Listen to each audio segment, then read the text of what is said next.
जय माता दी, let's talk, start with PSU।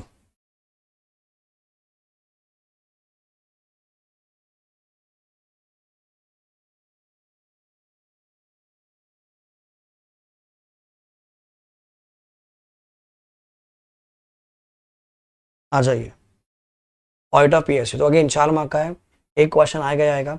Comprehensive audit, repetitive question, comprehensive audit का रिपीटेटिव क्वेश्चन, ठीक है, रिपीटेटिव क्वेश्चन। चलो शुरू करते हैं, पहले बेसिक की बात कर रहे थे अपन। सर हम अगर बात करते हैं सब्सिडरी की, तो सब्सिडरी बनते हैं हम लोग मोर देन 50% पे, ठीक है। अच्छा, जब मैं गवर्नमेंट कंपनी की बात करता हूँ, गवर्नमेंट कंपनी बनते हैं हम लोग 51% पे। कितने परसेंट पे? 51% पे। तो ये सब क्यों करवा रहा हूँ? क्योंकि अगर MCQ में कहीं घुमाया ना आपको, तो क्लियर होनी चाहिए कि होल्डिंग सब्सिडरी है मोर देन 50 पर एंड गवर्नमेंट कंपनी है 51% पे। तो government company is an entity in which 51% the paid up share capital is held by CG SG both. A subsidiary of a government company is also a government company. Then auditor कौन होगा sir? इसका CAG, controller and auditor general of India. कौन होगा? CAG। क्या को कौन appoint करता है सर? President of India. क्या को कौन अपॉइंट करता है? President of India. अच्छा, कुछ हमारे आर्टिकल से, कुछ हमारे आर्टिकल से क्या है? आर्टिकल 140, 149, 150, 151। कौन से? 48, 49, 50, 51। सर 114 में क्या बात होती है sir? Appointment, salary, removal of CAG. Appointment, salary, removal of CAG. Appointment, salary, removal of CAG. Number 2, powers and duties of CAG. Number 3 आएगा आपका अकाउंट्स का फॉर्मेट। 150 में क्या बताया जाएगा? अकाउंट, सरकार का जो अकाउंट्स का फॉर्मेट है वो बताया जाता है। ऑडिट रिपोर्ट का फॉर्मेट कहाँ बताएंगे? 151 में। ऑडिट रिपोर्ट का फॉर्मेट कहाँ बताएंगे अपन? 151 में। सो ये क्या बताया इंस्टीट्यूट ने कि भैया ये 4 हमारे संविधान के आर्टिकल्स है जहां पर गवर्नमेंट कंपनी के बारे में बात करते हैं।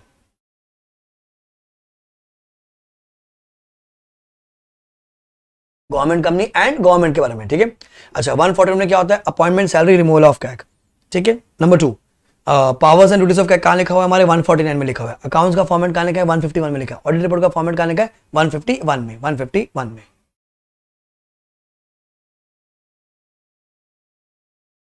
देन फिर MCQ, ये आई थिंक MTP RTP कहीं तो है ये MCQ। अटेस्टेशन एंगेजमेंट किसको? अटेस्टेशन हमेशा ध्यान रखना। जैसे कोई अगर बिग फोर वाला मुझे देख रहा है, उनको पता होगा हम लोग कभी भी क्या कहते हैं? अश्योरेंस में हम अटेस्ट फंक्शन में, अटेस्ट का मतलब क्या होता है? ऑडिट। ऑडिट हम लोग किसकी बात करते हैं? हमेशा फाइनेंशियल एंड स्टैट ऑडिट।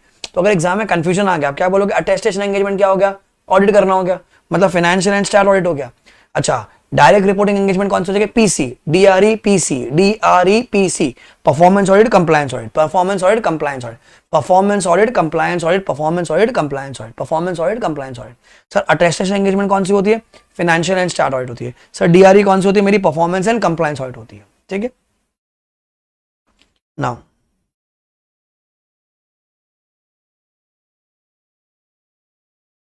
फिर एक नेक्स्ट आता है अपना role of CAG of audit of government companies, ठीक है। Rule of CAG in audit of government companies और सप्लीमेंट। क्या कहता है देखो अभी। So the auditor of a government company is appointed by CAG. बहुत सिंपल सा पॉइंट है, तो आपको पता ही है। The appointment of auditor is appointed by CAG। CAG will give what? Directions and specify the manner in which the account shall be audited. CAG सब instruction देगा। अच्छा, फिर ऑडिटर क्या करेगा? वो रिपोर्ट बना के देगा किसको? CAG को देगा। अब including the directions issued, the actions taken and the impact on the accounts of the government company। Sir वो डायरेक्शन भी देगा, actions taken, its impact on the accounts of the company, तीनों चीज बताएगा। Sir directions issued, the actions taken and the impact on the accounts of the government company। तीसरा very important MCQ, with इन 60 days. क्या बोलोगे बच्चों? With इन 60 days, with इन 60 days of the receive of the report. ये MCQ में आया था लास्ट टाइम में भी। विद इन 60 days of the receive of the report क्या क्या करेगा? क्या सोचेगा कि उसको सप्लीमेंट्री ऑडिट करवानी है या नहीं करवानी है, सप्लीमेंट्री ऑडिट करवानी है कि नहीं करवानी है। तो ध्यान रखना, कैग के लिए मैंडेटरी नहीं है सप्लीमेंट्री ऑडिट का ऑर्डर पास करना। उसको लगता है कि पास करना तो वो पास करवाएगा। कितने दिन के अंदर सोचेगा वो? विद इन 60 days of the receipt of the original report the CAG will decide कि whether to conduct supplementary audit और नॉट। किसको भेजेगा? या तो जो कंपनी का स्टैट ऑर्डर है, मतलब गवर्नमेंट कंपनी का जो स्टैट ऑर्डर, उसको भेजेगा, या फिर any other CA holding COP, any other CA holding COP, and CAG have full right to comment upon और सप्लीमेंट द ऑडिट रिपोर्ट। अच्छा, सप्लीमेंट्री ऑडिट रिपोर्ट की जो कॉपी होगी, it should be forward to everybody. Everybody को मतलब कौन होगा सर? वो person entitled to the copies of FS under section 136(1). जो कंपनीज एक्ट में 136 है, जैसे हम लोग उसको कहते हैं मालती, मेंबर्स को, ऑडिटर को, लीगल रिप्रेजेंटेटिव को, इंस्टॉलमेंट को, सबको मिलना चाहिए। Official assign in case of instalment member, सबके पास जाएगा वो। तो सप्लीमेंट्री ऑडिट रिपोर्ट की कॉपी सबको मिल सकती है। अच्छा, क्या क्या कर सकता है सर? टेस्ट ऑडिट भी कर सकता है sir, as per CAG act 1971, as per CAG act 1971। The CAG may also conduct the test audit and the provision of CAG act 1971 shall also apply to such report, ठीक है। 60 days को याद रखना, 60 days from the date of submission of original audit report, very important point. Then अपनी teacher की book में निकाल लीजिए प्रोप्राइटी ऑडिट। सर प्रोप्राइटर नहीं है, बहुत लोग मिस्टेक करते हैं स्पेलिंग लिखने में, propriety, PROPRIETY, propriety. Sir propriety audit का मतलब क्या होता है, दुनिया का पैसा ऐसा समझो कि वो खुद का पैसा होता है, ठीक है। तो अगर आप उसको खुद का समझ करोगे ना खर्च, तो बहुत सोच समझ के आप उसको खर्च करते हो। Sir propriety audit stands for the verification and transactions. Sir the propriety audit stand के लिए डेफिनेशन है, verification of the transaction on the test of public interest, commonly accepted custom and standards of conduct. पहला है public interest, commonly accepted customs and standards of conduct. And standards of conduct लिखना पड़ेगा as it is ही, public interest, commonly accepted custom and standards of conduct.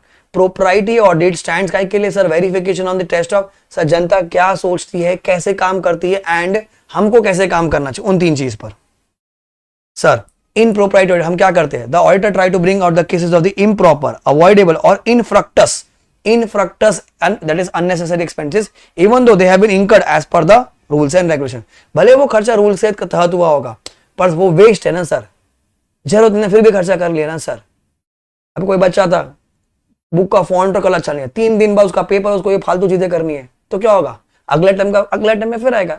हमको कोई दिक्कत नहीं, आपके पास पैसा है, कहीं तो खर्च करेगा ना आदमी, ठीक है। सो क्या है, वेस्ट खर्च है ना फिर। तो ये डेफिनेशन हो गया आपकी। अब इसके प्रिंसिपल्स, सर क्या प्रिंसिपल है, the government official should treat public money as if it is their own money. The government official should treat public money as if it is their own money. Number 2, the government official should not abuse the authority. The government official, abuse मतलब गाली गलौज नहीं, misuse the power. The funds of the government should not be used for the benefit of a particular section और a group of society, ठीक है। कोई particular caste के religion के सबसे खर्चा नहीं करना, सबके लिए करना है। Sir apart from the agreed remuneration, no other avenue, क्या बोलोगे आप, apart from the agreed remuneration no other avenue is kept open to benefit the management, personnel, employees and others।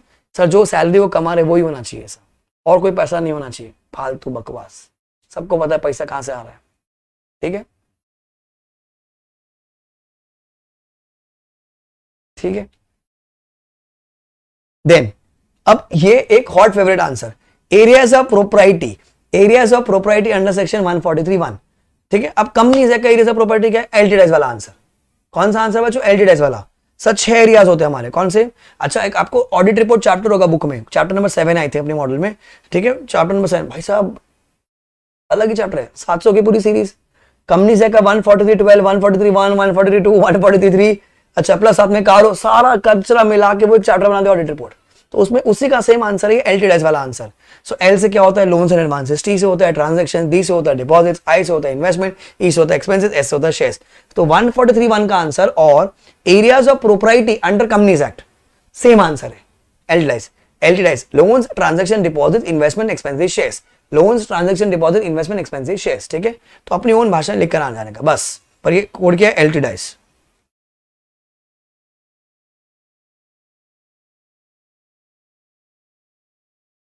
Then अब हम आते हैं नेक्स्ट आंसर पर, explain performance audit and the issues address by performance. धूम तनना, सरकार के बहुत जगह परफॉर्मेंस होती है। Explain performance audit, sir definition अगर पेपर में दे रखी है तो कॉपी पेस्ट कर देना, करेक्ट क्वेश्चन में दिए, नहीं दिए खाली डायरेक्ट क्वेश्चन दिए कि एक्सप्लेन परफॉर्मेंस, तो ये लिखना पड़ेगा। देखो कैसा, सर आराम से करते हैं, धीरे धीरे अपनी बुक खोल लीजिए आप भी। Sir performance audit is a systematic examination, क्या बच्चों, performance audit is a systematic examination of the evidence. वापस करते हैं, sir performance audit is a systematic examination of the evidence, काय के लिए, for providing independent assessment of the performance of the government of government's FAPO। Sir, performance audit is a systematic examination of the evidence, वो कागज का, for providing independent assessment किसका, of the performance of the government FAPO। FAPO क्या है, function,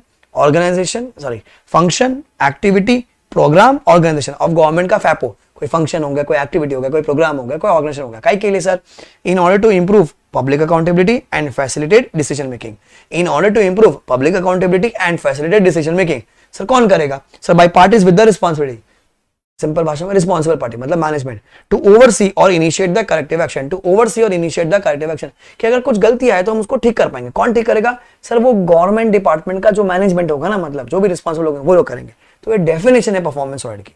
जैसे दिल्ली में डेसू है, Delhi electricity state unit बोलते हैं उसको, अंडरटेकिंग है कि यूनिट पता नहीं, तो वो डेसू बोलते हैं, तो उसकी हो गई ऑडिट, तो सरकार के ऑडिट हो गए, तो क्या कहते हैं उसको, परफॉर्मेंस ऑडिट हो गए। मिड डे मील प्रोग्राम बराबर चल रहा है कि नहीं चल रहा, कोई स्कीम है, कोई प्रोग्राम है, कोई फंक्शन है, उसकी ऑडिट हो गई, ठीक है। कोविड वैक्सीन की तो मना कर रखे मोदी जी ने, मोदी होगी नहीं, पीएम केयर फंक्शन की भी नहीं होगी, बराबर। तो ये सब क्या है सर, तो ये सब क्या, गवर्नमेंट के फंक्शंस की एक्टिविटी की जब ऑडिट करते हैं, कौन सी ऑडिट होती है, परफॉर्मेंस ऑडिट होती है। कौन सा एंगेजमेंट होता है, डायरेक्ट रिपोर्टिंग एंगेजमेंट होता है। वापस करते हैं अपन डेफिनेशन को, काम की डेफिनेशन है, अगर क्वेश्चन दिया तो अच्छी बात है चेप देना, नहीं दिया तो लिखना पड़ेगा आराम आराम से। Performance audit is a systematic examination किसका, ऑफ द एविडेंस, काय के लिए sir, for providing independent assessment किसका, ऑफ द गवर्नमेंट फैपो function activity programme organisation. Sir क्यों, in order to improve public accountability and facilitate decision making. Sir किसके through, by parties with responsibility to oversee और initiate the corrective action, ठीक है। अब sir performance audit में तीन ही आते हैं, economy, efficiency, effectiveness. Sir economy मतलब पैसों वाली बात, it is basically what, minimising the cost of resources used for an activity having regard to the appropriate quantity, quality and at the best price. Sir minimising the cost of resources used for an activity with regard to what, appropriate quantity, quality and the best price.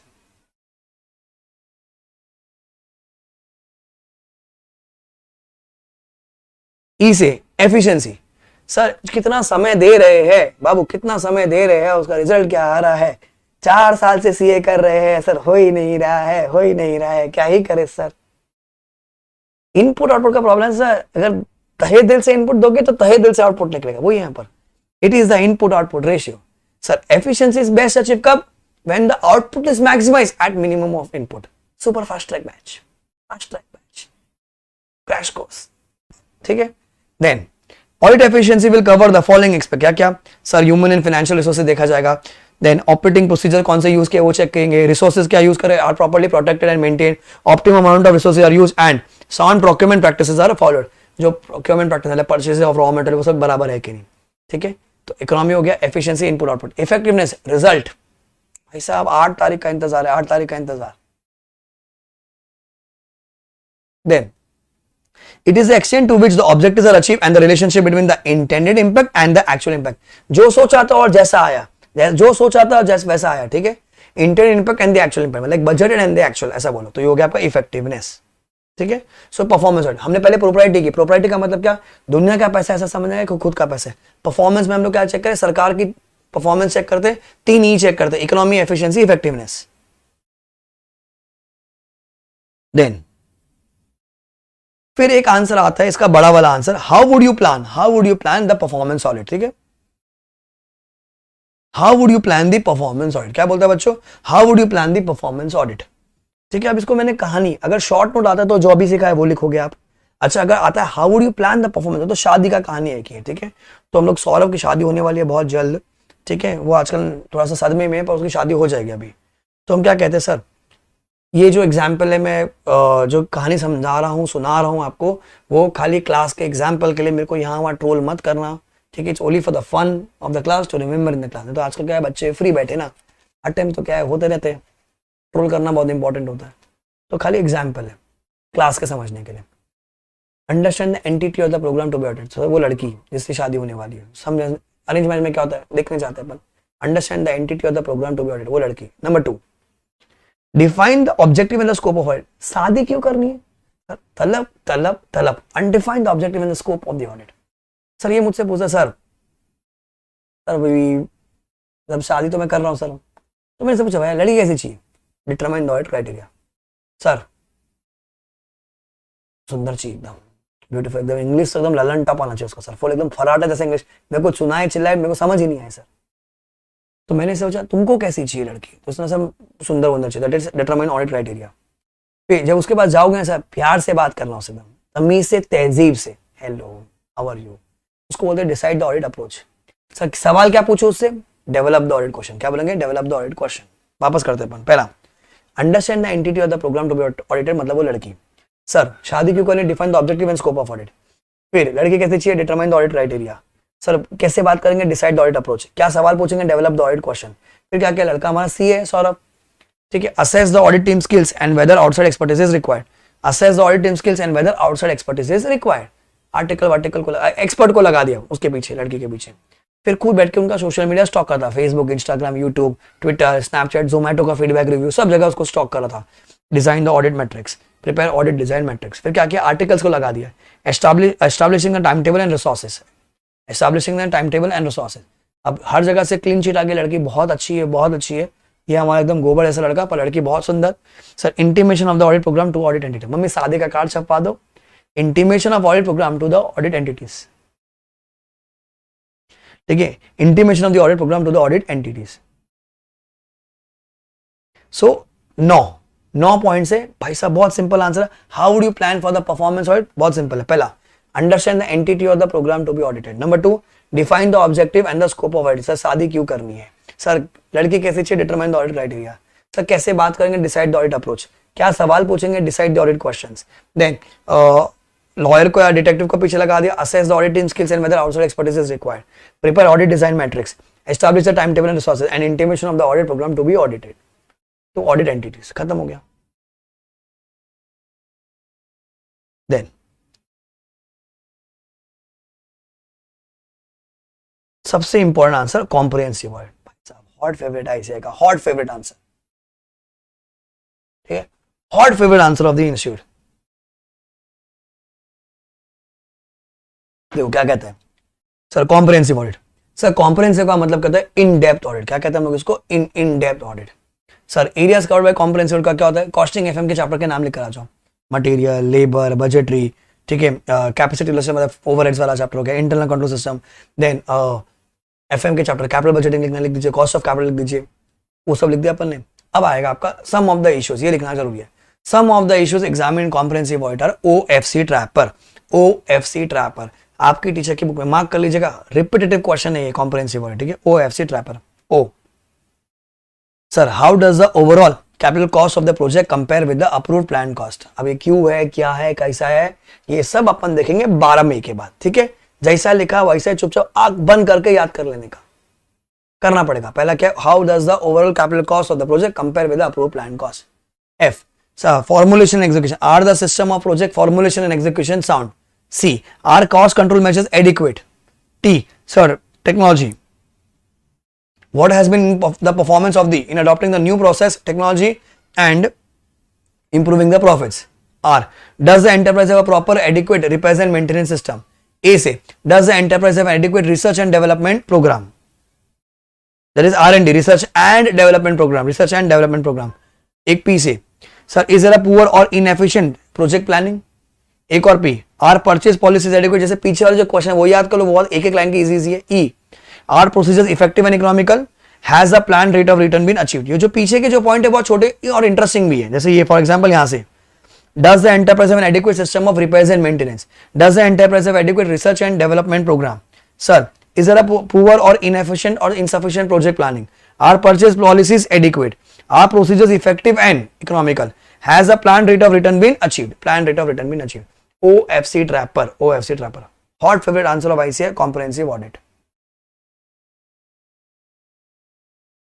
ठीक है, then next answer आता है आपका, what are the contents of audit report. क्या बोलोगे आप बच्चों? What are the contents of audit report. उसका हमारा कोड है गरु.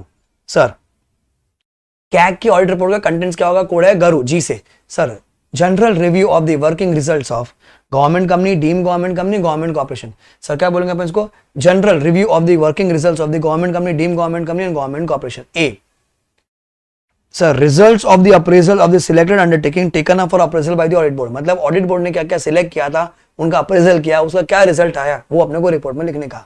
फिर 2 के बाद सीधा बोलने का फोर्थ वाला पॉइंट. सेम पॉइंट है क्योंकि results of appraisal of the selected of the undertaking not taken up for appraisal by the audit board. Sir not taken up for appraisal by the audit board. ऊपर वाले में कहता है taken up for appraisal by the audit board, नीचे वाले में क्या बोलेंगे? Not taken up for appraisal by the audit board. R details. Details को हम लोग यहाँ पर वर्ड यूज किया गया resume. Sir, resume of company's auditor report on the directions of CAG and the comments on the accounts of government company. Sir, CAG जो company की audit report बनी, जो गवर्नमेंट कंपनी की ऑडिट रिपोर्ट बनी है, जो CAG के direction पर, उससे क्या डिटेल्स है एंड उसके ऊपर क्या क्या कमेंट्स है. तो लाइन में कैसे बैठेगा? रेज्यूम. ये वर्ड लिखना पड़ेगा. Resume, RESUME. Resume of companies audit report on the directions of the CAG and the comments on the accounts of government company. Sir comments किसको आएगा? वो CAG का आएगा. ये चारों चीज कहां जाएगी? Contents of audit report of a government company. Code क्या है? गरु. जी से sir general review of the working results of government company, deem government company, government corporation. A results of the appraisals of the selected undertaking taken up for appraisal by the audit board. नीचे results of the appraisal of the selected undertaking not taken up for the appraisal by the audit board.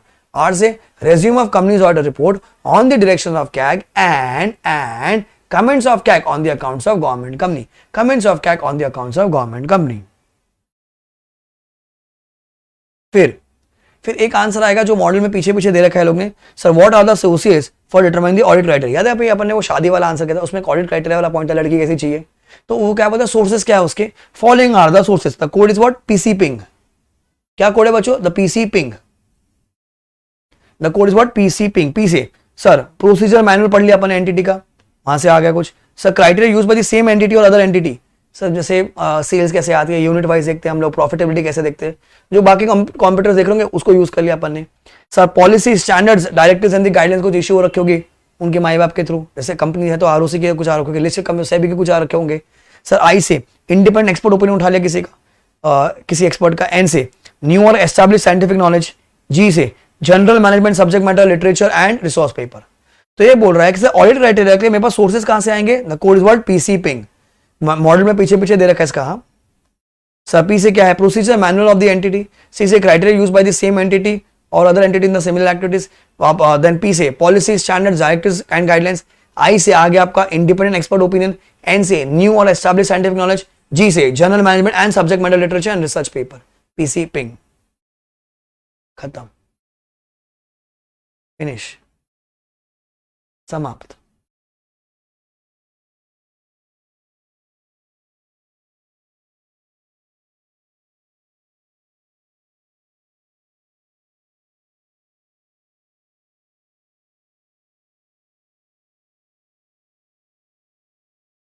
Model में 2 TYU है, ठीक है. अच्छा उसके बाद है ना मॉडल में आपको एक मिलेगा, वो 3 कमिटीज है हमारी, पैक ईसी कोपू. पैक ईसी कोपू क्योंकि जो TYU है ना वो कोपू पे आया हुआ है. हाँ जो TYU है वो कोपू पे आया हुआ है. तो मेरे ख्याल से मतलब कि ये अटेम्प्ट में ये तीनों कमिटीज का आंसर याद करने पड़ेंगे आपको, पैक ईसी कोपू वाले, ठीक है. अच्छा अगर एमसीक्यू में अगर आ जाए कैसे पहचानने का मैं आपको बता रहा हूं. अगर पैसों वाली बात कर रहे हैं ना, पैसों वाली बात तो पैक है. एस्टिमेशन हो गया, बजट हो गया तो ईसी है. रिपोर्टिंग वाली बात करते हैं तो कोपू आएगा, रिपोर्टिंग वाली बात करें तो कोपू आएगा, ठीक है. PAC EC COPU. और बहुत लोगों ने तो पढ़ा भी नहीं होगा, मैं आपको बता दूं, ठीक है. बहुत लोगों ने नहीं पढ़ा होगा क्योंकि उनको लगता है कि कोड ऑफ एथिक्स कर लेंगे तो शायद सीए बन जाएंगे हम लोग. पहला चीज सर पैक क्या होता है. Sir it is a duty of PAC to certify that monies were disburse legally on the service और purpose to which they are applied. Expenditure फिर से पैसों वाली बात, incurred were properly authorise. Reappropriation has been made as per the provision made, वापस से पैसों वाली बात. फिर statement of accounts, accounts of the autonomous and semi autonomous bodies of the and the audit of which is conducted by the CAG under direction of president and secretary of parliament. तो ये क्या हो गया, pack के function है. ये किसकी बात है सर, वो पैसों वाली बात है, ठीक है. या तो शॉर्ट नोट बनकर आएगा या आपको एमसीक्यू में पहचानने को आएगा. एक फंक्शन दे देंगे, बोलेंगे पहचानो कौन सी कमेटी है. ये कमेटी दे देंगे, बोलेंगे पहचानो कौन सी का फंक्शन है. इसी एस्टिमेट कमेटी में sir report that the economics improvements in the organisation efficiency are consistent with the policy. Underlying the estimates may be affected. Estimates. Suggest any alternative policy. Again, एक और option. Examine whether money is well laid on within the limit. Again, limit. तो estimate, approximation आ गया. Suggest from which, in which estimates may be presented to the parliament. Suggest the form. कि हम लोग estimate कौन से form में भर के दें उनको. कोई तो होगा ना AOC 1, 1, 2, 3, 5, 6, 7 जो भी form नंबर का वो estimate. COPU committee on public undertakings. ये क्या है आपका, ये कमिटी होती है रिपोर्टिंग के लिए. सर क्या करेंगे लोग, to examine the report and accounts of public undertaking, to examine the reports of CAG on public undertaking. पहला report and accounts of company का खुद का पब्लिक अंडरटेकिंग का, फिर reports of CAG on public undertakings, फिर to examine the autonomy and efficiency of public undertakings and to see whether they are working as per the sound business principles. मेरा favourite, to exercise such other function, to exercise such other function, ठीक है. तो ये 4, तो ये descriptive में भी आ सकता है, आपको एमसीक्यू में भी आ सकता है. और इसके 2 TYUs है. जैसे मैं बोला ये वाला चीज कोबू पर आया हुआ है, खत्म. 2 चैप्टर स्वाहा. तो 4 मार्क का आपका मान लीजिए ग्रुप ऑडिट मतलब जो CFS वाला चैप्टर है, 4 से 6 मार्क का PH है, तो 10 मार्क मोटा मोटा हो गया. कैसा लगा गाइस?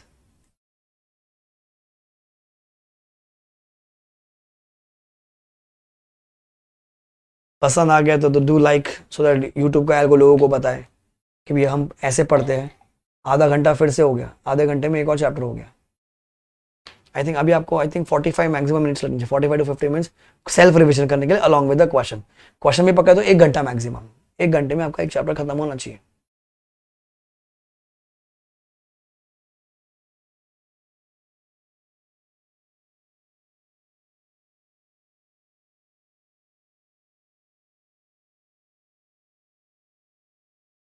तो 10 बजे में थे, 11 बजे तक 2 चैप्टर हमने खत्म कर दिए।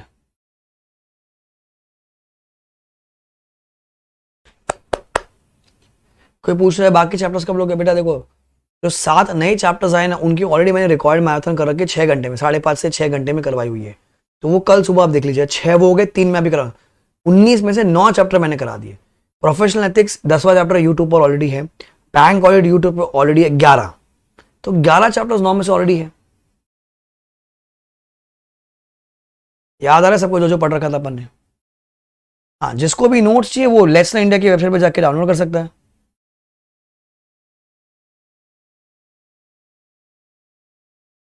तो I am on the website let's learn India, अपनी जो वेबसाइट है देख लीजिए, यहाँ पर मिल जाएगा आपको नीचे, देखो ये रहे। स्पेशलाइज एरियाज का नोट्स है, एसएई का नोट्स है, SRE 2400 का नोट्स है, फिर SRS का नीचे नोट्स है, ESG का नोट्स है, डिजिटल ऑडिट का नोट्स है, सब यहाँ पर है। यहाँ नीचे नीचे मिल जाएगा आपको। एक मिनट, शायद ये हिल गया है, 1 सेकेंड। हाँ, so you have to go on let's learn India, आपको वहाँ दिख जाएगा। अपनी जो वेबसाइट है letslearnindia.in, वहाँ आपको मिल जाएगा नीचे नीचे। गो टू फ्री रिसोर्सेज वाला ऑप्शन, ये ना फ्री रिसोर्सेज वाला ऑप्शन, ठीक है। तो इसमें आप नीचे नीचे आओगे, आपको 800 के सीरीज के नोट्स, हैंड रिटन जो नोट्स मैं पढ़ा रहा हूँ वो वाले, SAE series, SRE series, SRS के, ESG के, डिजिटल ऑडिट के, सारे मिल जाएंगे आपको।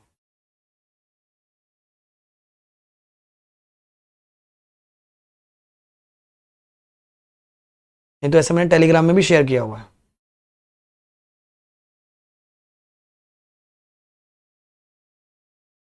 ठीक है, चलो अब उठाते हैं हमारा आखिरी चैप्टर आज का, NBFC।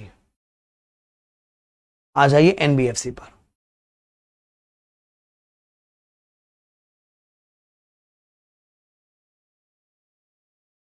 Let's go on to NBFC। ऐसे में क्वेश्चन फोकस कैसे रखे? जो पीछे मॉडल के पीछे देखा, आईसी ने बोला मैं क्वेश्चन नहीं पूछूंगा, कॉन्सेप्ट तो पूछूंगा ही नहीं, बोला है ना आईसी ने चिल्ला चिल्ला के, तो कहां से आएगा क्वेश्चन? पास्ट क्वेश्चंस, कोई नया आएगा ही नहीं। जो नया आएगा वो नए वाले में से आएगा। थोड़ा तो एनालिसिस करिए, थोड़ा तो कॉमन सेंस लगाइए, नया वाला को नए वाले से पढ़िए, जो पुराने वाले खाली पास क्वेश्चंस कीजिए। तो मैंने आज टेलीग्राम पे लिंक शेयर किया है, पास क्वेश्चंस के आंसर्स, मतलब जो वीडियो लिया था मैंने वो शेयर किया हुआ है, वो देखो। चलो, सो अगेन 11-10 हो रखा है, तो आई थिंक 35 to 40 मिनट्स लगेंगे एनबीएफसी को कवर करने के लिए। अपने बीएफसी में कुछ एडिशन नहीं हुआ है, ठीक है। आ जाओ, क्या कहता है एनबीएफसी? तो बैंक और एनबीएफसी साथ में है, तो बैंक तो आएगा ही पक्का है। एनबीएफसी अगर आ गया तो सोने पे सुहागा, 4 मार्क का बैंक आ जाए, 4 मार्क का एनबीएफसी, 8 मार्क और 2 मार्क का एमसीक्यू में दिख जाए, 10 मार्क, मजा आ जाएगा, मजा। ठीक है, देखो क्या कहता है एनबीएफसी क्या है? एक फाइनेंशियल इंस्टीट्यूशन है, जो कंपनी हो सकती है, एक नॉन बैंकिंग इंस्टीट्यूशन है, which is a company with principal business of receiving deposits और लेंडिंग। मेन बिजनेस कहता है पैसा लेके पैसा देने का। और any other institution as may be notified by CG, any other institution as may be notified by CG. Then sir next पहला पॉइंट, सर टू कॉन्स्टिट्यूट इस एनबीएफसी को, भैया ये कोई भी कंपनी एनबीएफसी है क्या चेक करने का? Sir income from financial asset should be more than 50% of the total income, and financial asset should be more than 50% of the total assets netted off by intangible assets. Sir जितनी भी asset है ना, उसका मोर than 50% financial assets होनी चाहिए, and जितनी भी total income है ना, मोर देन 50%, मोर देन अटका नहीं है, 3 बार जानबूझ के बोला, मोर देन 50% कौन सा होनी चाहिए? Income from financial asset. Exact 50 पे नहीं बनेगा, मोर देन 50 पे बनेगा। एग्जाम में आपको डेटा दे सकता है इंस्टीट्यूट में भी, शायद एमसीक्यू में दे दे या फिर डिस्क्रिप्टिव में, क्योंकि डिस्क्रिप्टिव में आया हुआ है ऑलरेडी। अगर एमसीक्यू में भी दे तो ध्यान रखना मोर देन 50 होना ही चाहिए। दोनों कंडीशन एंड है, मतलब दोनों होगा तो ही वो आपकी एनबीएफसी होगी।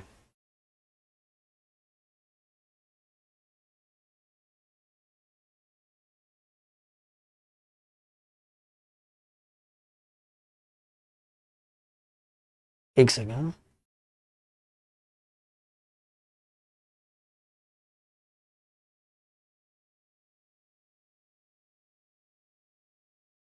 देन फिर वो क्या कहता है सर, एनबीएफसी अगर वो है, अगर वो क्राइटेरिया सेटिस्फाई कर दिया तो क्या करके वो माई बाप के पास जाएंगे, माई बाप कौन होगा, आरबीआई, क्या लाना पड़ेगा, रजिस्ट्रेशन सर्टिफिकेट, और उनके पास क्या होना चाहिए, नेट ओन फंड होना चाहिए, नेट ओन फंड। ठीक है, अब आरबीआई ने क्या करा कि sir RBI has notified different amount of net own fund for different categories of NBFC including 2 crore rupees for certain categories of NBFC. कुछ के लिए 2 करोड़ रुपए है, ठीक, कुछ के लिए, वो कौन से कुछ है वो बताए नहीं अपने सिलेबस में। ठीक है, अब आगे, अब मैं बता दूं 8 तारीख को सुबह 10 बजे टेलीग्राम पे भूकंप आ जाएगा, एनबीएफसी का नेटवर्क का क्राइटेरिया कितना है, कितना है, कितना है, चिल्ला के यहां दिया हुआ है ना मॉडल में, देखो तो सही जरा वहां पर। RBI has prescribed, sorry, for certain categories currently applying for registration in NBFC the minimum net own fund requirement is what, 10 crore. आज के डेट में कितना हो गया, 10 करोड़। कुछ के लिए 2 करोड़ अभी भी है, पर वो कुछ के बारे में नहीं पता, पर जनरली अभी क्या हो गया, 10 करोड़ रुपए हो गए, दिए है ना मॉडल में। नहीं नहीं नहीं नहीं नहीं, 2 है कि 10 है कि 2 है कि नहीं, 10 है, 10 है, 10 है भाई, लिखा हुआ है। अच्छा, अभी 10 तो कर दिया क्राइटेरिया, पर हर एक के पास तो 10 होगा नहीं, तो उनको फेज मैनर में बोला गया कि 2027 तक अपना कंप्लीट कर दीजिएगा। पर अगर मॉड्यूल में अगर दिया है 10 करोड़, अगर एग्जाम में एमसीक्यू आता है तो नेट ओन फंड कितना होना चाहिए सर, 10 करोड़ रुपए होना चाहिए। कितना होना चाहिए, 10 करोड़ रुपए।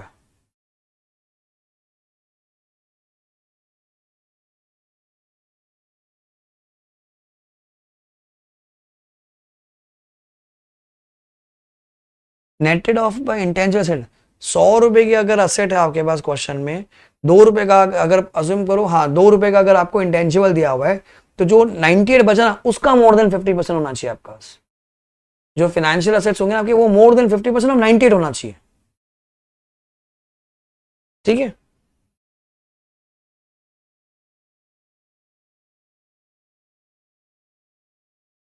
तो ये सब कुछ काम का नहीं है। कम टू लेयर वाला पार्ट, लेयर वाला पार्ट इंपॉर्टेंट है।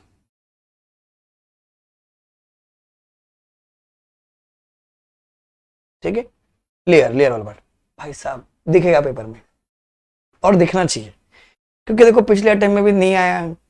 ठीक है, इस बार तो आएगा। तो कितने लेयर है सर, 4 लेयर है। क्या लेयर है हमारे, बमूट, बमूट, बेस, मिडल, अपर, टॉप, बमूट, बमूट, बेस, मिडल, अपर, टॉप। क्या अपर और टॉप समझता नहीं कि अपर और टॉप, अपर अपर अपर टॉप, बमूट, बेस, मिडल, अपर, टॉप, बेस्ट पार्ट। भाई साहब उल्टा जाने का, टॉप लेयर क्या है, खाली है अपने दिमाग जैसा खाली एकदम। Top layer will remain empty, खत्म हो गया ना, दिमाग ही नहीं लगाने का, खाली बोला है ना। सी आपको क्या है, जितना इजी रखोगे ना कंटेंट को, उतना आपके लिए बेनिफिट होगा। टॉप लेयर खाली पड़ा है अपने दिमाग जैसा एकदम simple. This layer can be populated if the RBI of the open that the substantial increase आएगा, तब देखेंगे, तब हम सही बन चुके होंगे। मे और नवंबर विच इज अर्लियर। अच्छा, अपर लेयर में क्या आएगा सर, कौन सी NBFC, the upper layer shall comprise of those NBFC which are specifically identified by the RBI as warranting enhanced regulatory requirement based on the set of parameters. जिसमें ज्यादा गड़बड़ लगेगा ना वो अपर में जाएगा। अब अपर में कौन से जा रही है, लोग ने बता दिया, top 10 eligible NBFCs in terms of their asset size will always reside in the upper layer irrespective of any other factor। Sir कौन सी बची, टॉप 10। तो ऐसा अगर एमसीक्यू में अगर आता है ना 4 पहचानने के, तो चलो अपर और टॉप तो एक भी नहीं होगी, ऐसा थोड़ी बोलेगा टॉप 10 जो ऊपर जो क्राइटेरिया दे देगा उसमें से पहचानने को आएगा अपने को। अब एमसीक्यू में अगर आपको आता है 4 ऑप्शन, बमूट, बेस, मिडिल, अपर टॉप, अपर टॉप तो हट गया, अब बचता बेस और मिडिल है। तो फाइट अभी बेस और मिडिल की है। अब बेस और मिडिल को कैसे याद रखने का, पहले बेस को याद करते हैं हम लोग।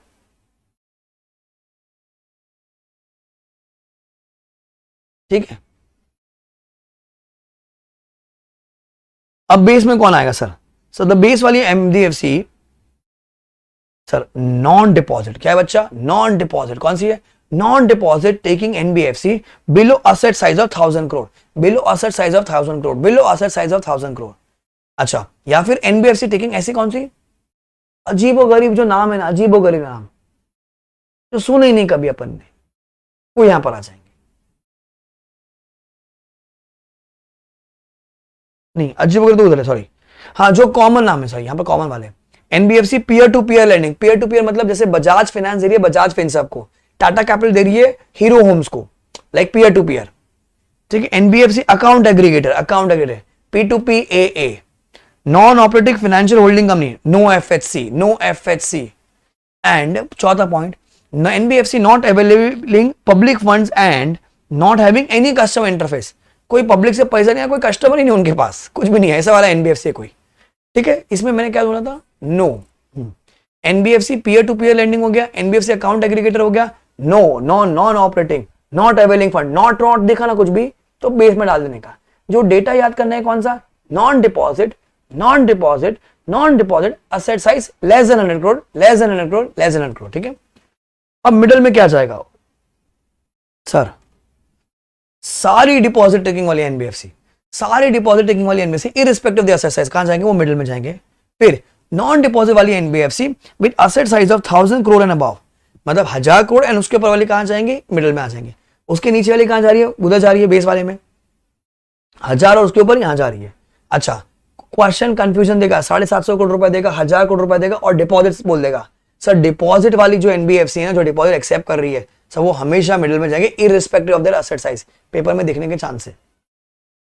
फिर अजीब जो पहली बार सुनेंगे अपन, SPD standard primary dealers, IDF infrastructure debt fund, CIC core investment companies, housing finance NBFC and infrastructure बड़ी बड़ी सुने नहीं अपन कभी, आईडीएफ एंड सीआईसी सब मिडिल में डाल दो।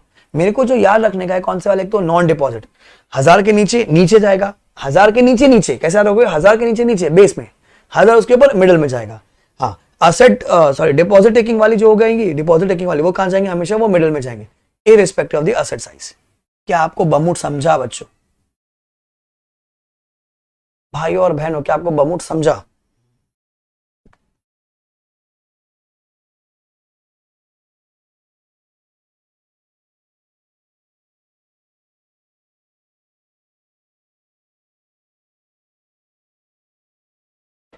परफेक्ट। देन अब इसमें एक और पॉइंट आता है, ये वाला गवर्नमेंट ओन एनबीएफसी, अगर कोई क्वेश्चन में आ गया तो government own NBFC shall be place in base और मिडल एज अ केस में be, they will not be place in upper layer till the further notice, base या मिडल में जाएंगे, ठीक है। एमसीक्यू में कभी आ गया तो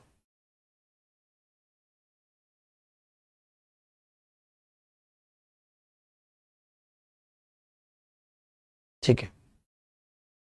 इसके भी तीन टीवायू है, तीसरा टीवायू काम का है, मॉड्यूल में तीसरा टीवायू होगा ना, वो काम का है, पेज नंबर भी लिखा है मैंने 14.116, ध्यान रखना। इसका तीसरा टीवायू बहुत काम का है।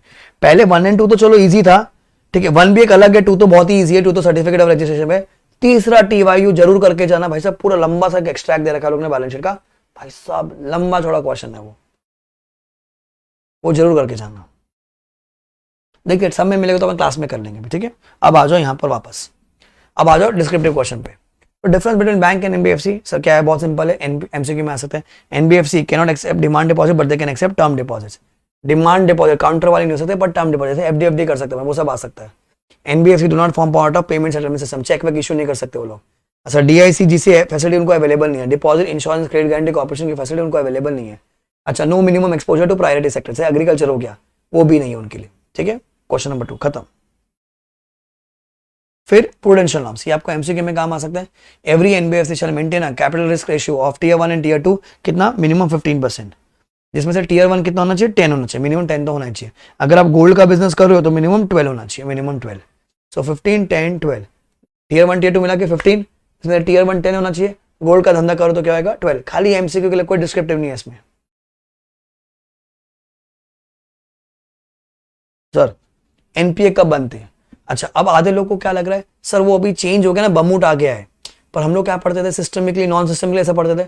देखो मॉडल में चेंज नहीं किया इसे, ना कहीं बोला है कि चेंज करो, तो दिमाग नहीं लगाने का अपने को, जो पहले था वही पढ़ के जाने का, ठीक है। Non systemically important non deposit taking company, यहां पर and deposit taking company RBI direction 2016।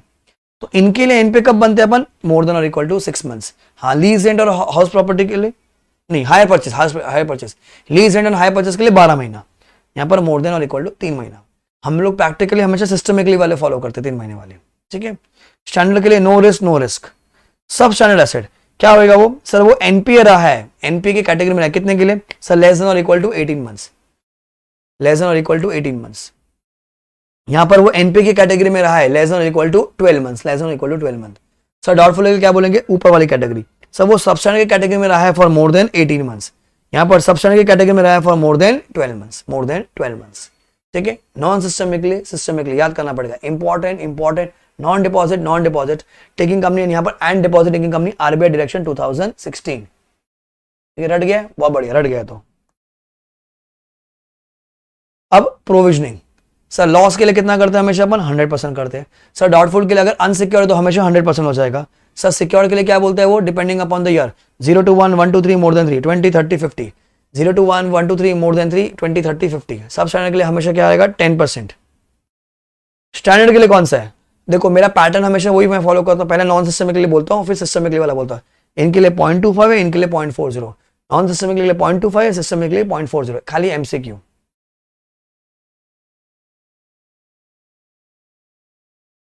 Then फिर अपनी क्वेश्चन बैंक पर मॉडल में भी एक क्वेश्चन है, what procedure should be ensure by the auditor for company for compliance of कारो 2020। अगर आपको याद होगा कारो का क्लॉज है, क्लॉज नंबर 16 जो स्पेसिफिकली एनबीएफसी है, और क्लॉज नंबर 3 में भी कुछ दे रखा है लोग ने, डेट्स वाले में भी कुछ।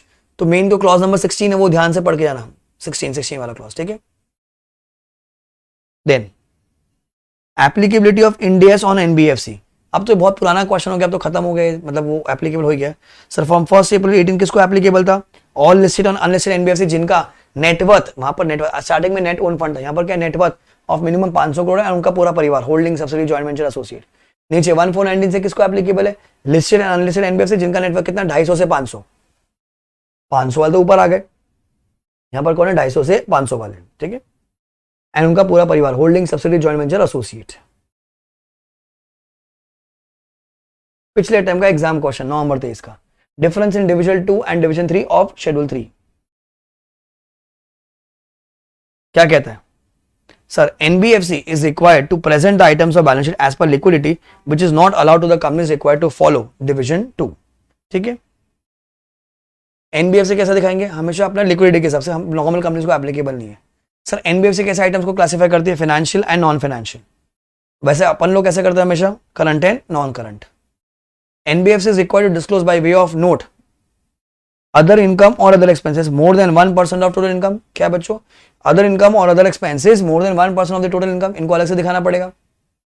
Whereas अपन क्या करते हैं, any item or any expenses कैसे दिखाते हैं, more than 1% of the revenue from operation or 10 lakhs whichever is higher।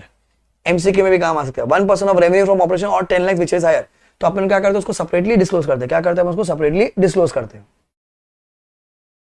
Then NBFC is required to disclose under receivables क्या, the debt due from LLP। Sir the debt due from any LLP, जहां पर हमारा जो director होगा क्या है, वो partner या फिर मेंबर है, उसको अलग से डिस्क्लोज कीजिए। अच्छा, separate disclosure of the trade receivable which have significant credit in the credit increase, sorry credit risk में अगर इंक्रीज हो गया वहां पर, एंड क्रेडिट उसका इंपेयर हो गया, उसको आप सेपरेटली डिस्क्लोज करोगे। ये कुछ 6 फैक्टर्स है, इसमें एक और है, NBFC is required to disclose items of revenue from operation and OCI on the P&L on the face of the P&L instead of notes। 6 point है, 9 नंबर 23 का एग्जाम क्वेश्चन है, और ये वाला पॉइंट काम का है। ठीक है, यहां पर other income other expenses more than 1% of total income है, एनी इनकम और other expense any expenses more than 1% of revenue from operation और 10 lakhs whichever is higher, और 10 lakhs whichever is higher।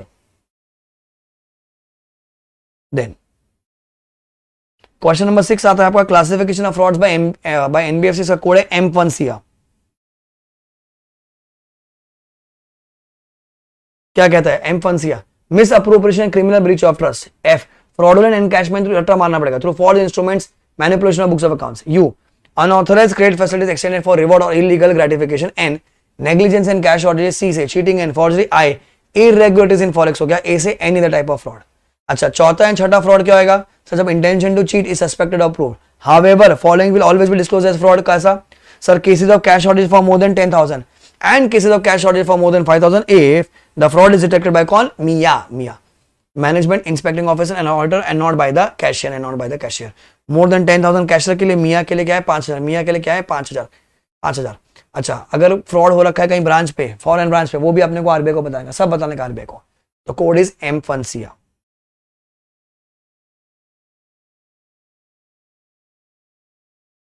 Then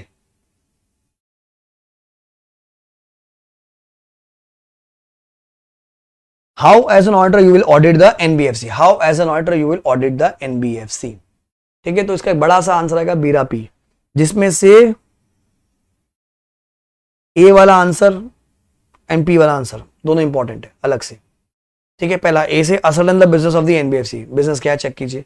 I evaluate the internal control system, वो check कीजिए. R registration with RBI, हमने बात करी लिया 10 करोड़ का नेट ओन फंड होना चाहिए. 10 करोड़ का नेट ओन फंड होना चाहिए. 50-50 टेस्ट आपको मीट करना है. ए से एक्सेप्टेंस ऑफ पब्लिक डिपॉजिट. ए से क्या आएगा बच्चों? Acceptance of public deposit. ठीक है, अब एक्सेप्टेंस ऑफ पब्लिक डिपॉजिट का कोड क्या हमारा? बरी सी. बरी सी, ये अलग से आंसर आ सकता है. Acceptance of public deposit B से. सर पहले क्या चेक करेंगे हम लोग? Board resolution.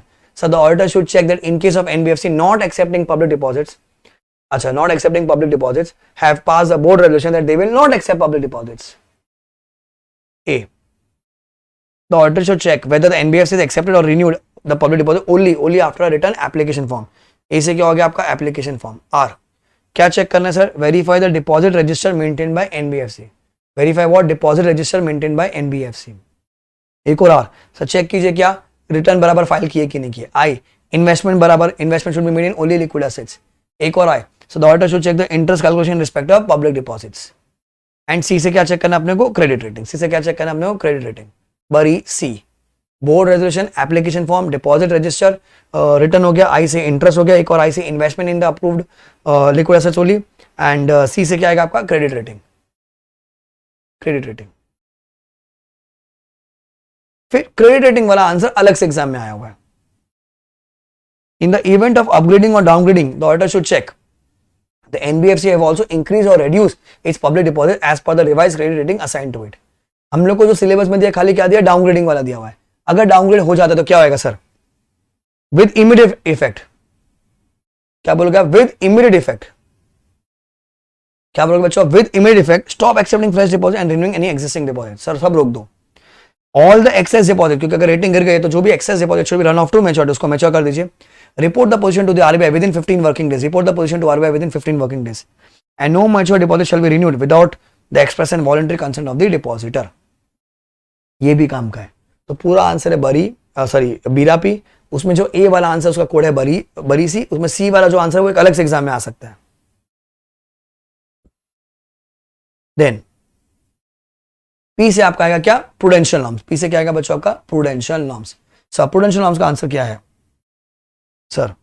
कप्पी. कोड क्या बनेगा इसका? कप्पी. The auditor should check the compliance with prudential norm with regards to what? Capital adequacy norms, asset classification, prohibition of granting loan against own share, provision for bad and doubtful debts, income from investment and income recognition. So हमको क्या check करना है? Compliance with respect to कप्पी. जो लोग मुझसे पढ़ चुके हैं वो कप्पी का कोड याद होगा. फिर क्या चेक करना है sir? The board should check, the auditor should check, the board के पास एक पॉलिसी होगी कि हमको कब जब ग्रांट और डिमांड एंड कॉल लोन्स देने हैं, for granting demand and call loans. Then you should check proper classification of क्या? Loans and advance have been made as standard, substandard, doubtful loss. He should check that in respect of income from NPA is recognized only on realization basis and not on accrual basis. He should check whether the income from NPA received in the current year or still they continue with the NPA in the previous. जो last के जो NPA थे क्या अभी भी वो NPA या उनके प्रति कोई अगर इनकम आ गई तो उसको हम क्या कर देंगे? उसको हम लोग परफॉर्मिंग मान लेंगे. तो 5 पॉइंट है, बहुत सिंपल है. कपी के बारे में बोलो, चेक करो पॉलिसी क्या for granting demand and call loans and advances को प्रॉपर क्लासिफिकेशन किया हुआ है. एनबीएफसी की जो इनकम होगी वो हमेशा कैश बेसिस पे होगी. एंड जो लास्ट की जो एनपीए थी चेक करो इस साल भी एनपीए के उनके प्रति कोई पैसा आ गया है. ठीक है. देन ऑडिट प्रोसीजर वाला जो आंसर है वो डायरेक्टली आप पढ़ सकते हो. आईपीसीसी का वाउचिंग वेरिफिकेशन वाला आंसर है. अब आता है ऑडिट रिपोर्ट का. ऑडिट रिपोर्ट सर इसमें 4 कैटेगरी है for all NBFCs. Question 1 all points. Question 1 जो सिखाया ना आपको एनबीएफसी की जो क्राइटेरिया 50-50 टेस्ट था, नेट ओन फंड वाली बात थी, same point. Sir for NBFC accepting public deposit, उसमें क्या लिखोगे? जो ऑल पॉइंट्स है ना वो 50-50 टेस्ट वाला हो गया, नेट ओन फंड वाला हो गया और आरबीआई से रजिस्ट्रेशन सर्टिफिकेट लेकर आना है आपको, बराबर. और प्लस बरी सी लिखने का अपने को. Sir for NBFC not accepting public deposit, ये भी मॉडल में दे रखा है, ऐड किया है इसको. NBFC not accepting public deposit, तो ए वाला पॉइंट तो लिखोगे वो 3 point.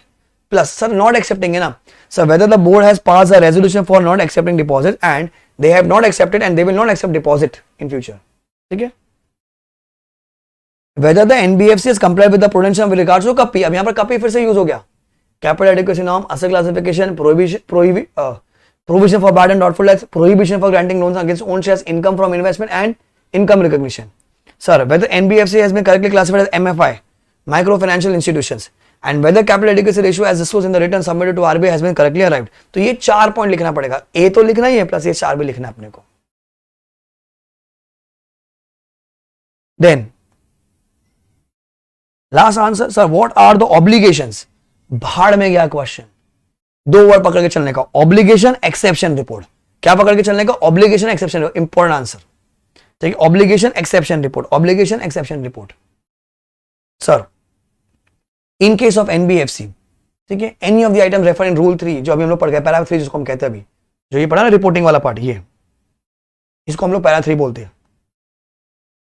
Of the NBFC auditors report, ठीक है, इज अनफेवरेबल और qualified or in the opinion of the auditor that the company has not complied with 3 point, क्या है 3 point, sir, provisions of chapter 3B of RBI Act 1934 और NBFC acceptance of public deposits RBI direction 2016, तीसरा NBFC non systemically important non deposit and deposit taking company RBI direction 2016, ये 3 चीजें अगर comply नहीं किया तो भी रिपोर्ट करो, ये हमारा ऑब्लिगेशन है।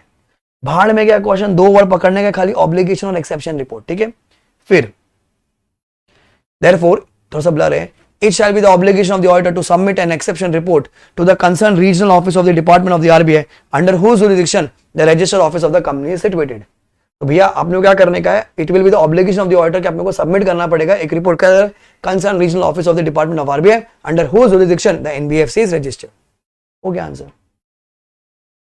सर 3 पॉइंट इसमें, provision of chapter 3B of RBI Act 1934, number 2 NBFC acceptance of public deposit RBI direction 2016, number 3 NBFC non-systemically important non-deposit taking company RBI direction 2016, non-deposit taking company and deposit taking company RBI direction 2016, खत्म।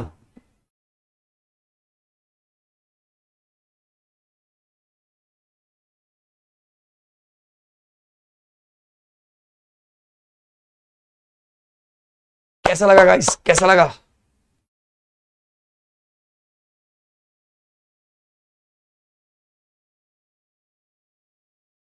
समाप्त।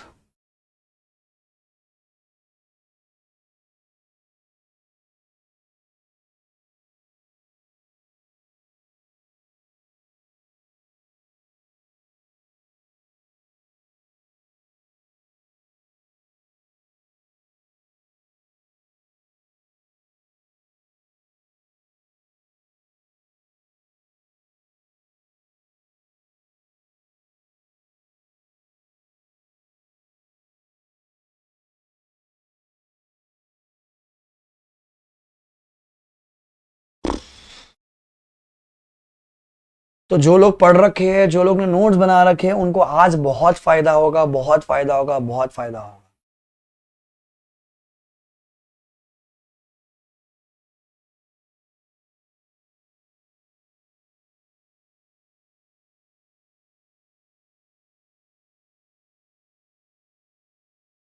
कारो के 10 से 15 minute में कर ले बेटा ऋषभ, तू कर ले, मैं थक गया, मैं नहीं करा रहा, तू कर ले।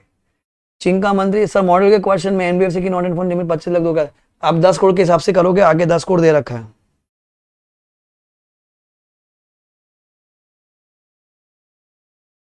पीछे के आंसर्स वो लोग ने अपडेट नहीं किए।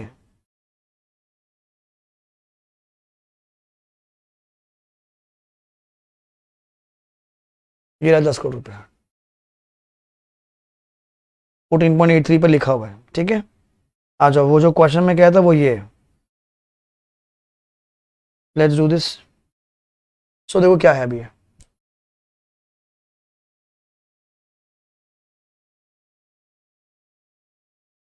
so all those people who have been totally relying on their authors, teachers जो मुझसे नहीं पढ़े, आपसे हाथ जोड़ से विनती है भैया, मॉडल के क्वेश्चंस, मॉडल के टीवायू कर लेना, नहीं तो फिर 8 तारीख को आके बोलोगे यार ऑडिट का पेपर टफ था, बाहर से आया।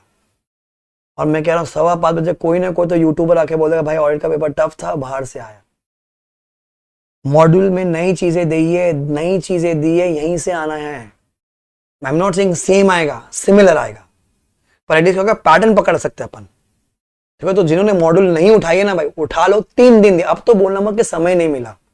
कल संडे के दिन है, सोना है, मैच देखना है, आईपीएल करना है, ये टाइम पास करना है, गर्मी लग रहा है, वो सब हर साल होना है, फिर रोना ही रोना है। ठीक है, देखो कैसा क्वेश्चन आता है, एंड भारी क्वेश्चन है जितने भी टीवाई 53 टीवाई है करीबन, भारी है। You are the auditor of deposit taking NBFC, ठीक है, स्टोरी है पूरा, एनबीएफसी आइडेंटिफाई बायर बेन इट्स अपर लेयर, भाड़ में अपर लेयर में, वाह टॉप 10 में डाल दिया इसको। एंड इस financial statements are required to be prepared as per the requirements of Ind AS, ठीक है। Following is the extract of the P&L for the year ending 31st March 23 in accordance with Division 3 of Schedule 3 of Companies Act, last check का figure,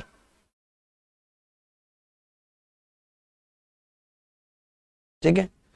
revenue from operation 9500, dividend income है, rental income है, fees and commission है, net gain on fair value changes है, net gain on blah blah blah. Total revenue from operation कितना दे रखा है लोग ने, 9900, अदर इनकम 100, टोटल इनकम 10,000, ठीक है, ऐसा दे रखा है। अब पूछा क्या है, on going through the details of head other expenses in expenses side of the statement of P&L, it is noticed that there is an expenditure related to the manpower outsourcing costing amount 99.50 included under other expenses. Does it meet the requirements of division 3? वो कहना चाह रहा है कि जो other expenses है ना, वो हमने 99.5 था related to man power outsourcing, तो does it meet the requirement of division 3 of schedule 3? Division 3 क्या कहता है कि अगर मेरा कोई expenses, other income, other expenses है ना, वो वाला पॉइंट,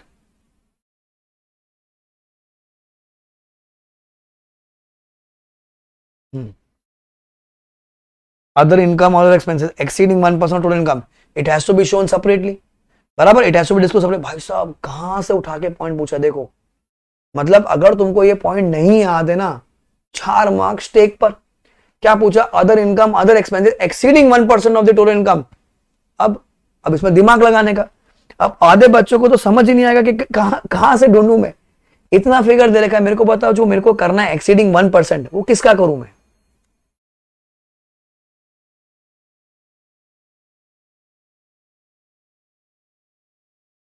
एक्सीडिंग 1% जो करना है, इतना डेटा दे रखा है, किसका करूं 1%? इतना तो समझ में कि other income, other expenses exceeding 1%, ठीक है, 1% ऑफ वॉट?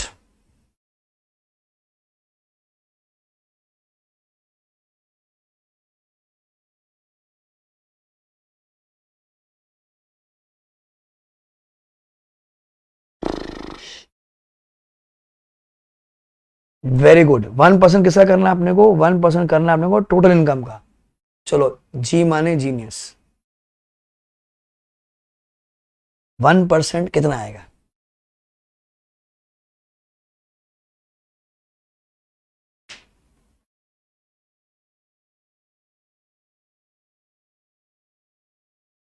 1% कितना आएगा?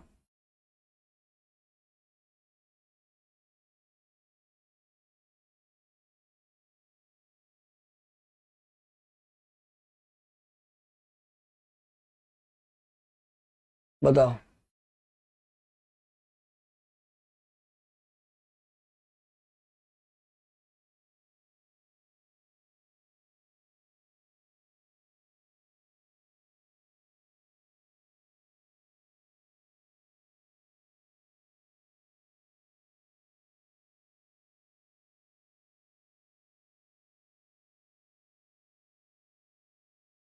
ठीक है, 100 आया। जिनको मैथ्स नहीं आता ना, कैलसी में कर लीजिएगा प्लीज, ठीक है। अच्छा, एक्सपेंस कितना है, 99.5 है, एक्सपेंस है 99.5। लाइन क्या बोलती है, अगर आपका अदर इनकम या other expenses is exceeding 1% of total income, it has to be shown separately, बराबर, प्रोविजन तो यही बोलता है मेरा। इस क्वेश्चन में तो 99.5 है। अच्छा, 100 कितना, 100 पे भी नीचे है, 100 के ऊपर ज्यादा तो मेरे को डिस्क्लोज करना है, क्योंकि एक्सीडिंग बोला गया उसने तो, बरोबर। तो बाबू डिस्क्लोज करना है कि नहीं करना है, बताओ, डिस्क्लोज करना है कि नहीं करना है?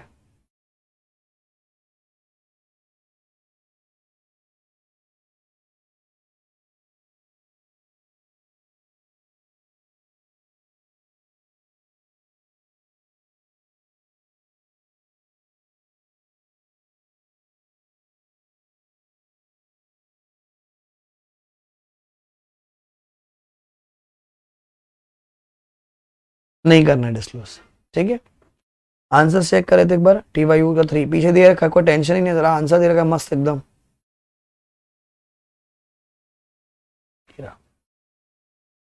The said expenditure 99.5 does not exceed 1% of total income, hence it meets the requirements, blah blah blah, हो गया।